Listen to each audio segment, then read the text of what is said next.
Good morning, James Buffton here from a glorious morning at Staunton Vale, which is in Ballyang in Victoria, and we're just north of Geelong by about 30 minutes. So primarily we're a dryland cropping operation. The crop behind us you can see is a barley crop that's not far away from harvest, and this particular variety of barley will hopefully go into the malt production, and the other part of our operation is prime lambs, or sheep for wool.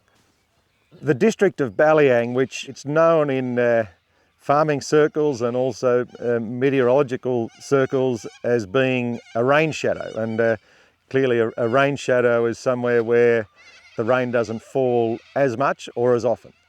The rain shadow is influenced primarily, I believe, by the Yuyangs that are slightly closer to Lara and to Port Phillip Bay, and wind drafts come from different directions and hit the Yuyangs there, which are quite a sharp peak on a more or less flat plain, and those wind drafts influence the upper atmosphere, and it causes the pushing around of cloud, and in fact the splitting of cloud, which then therefore influences the rainfall. Well, we're in a little bit of a microclimate just here on our property. We've got the beautiful Brisbane Ranges to our west, where a lot of our predominant wind would come from. Primarily the idea is to be able to keep an amount of cover on your soil at any given point in time. It acts like an insulator also, not just from a wind erosion point of view, but also moisture conservation, and also keeps the ground warm. If you asked most farmers what their limiting factor on an annual basis is, most of them I think would tell you it's rainfall, and that's broadly, I think that's a fair comment.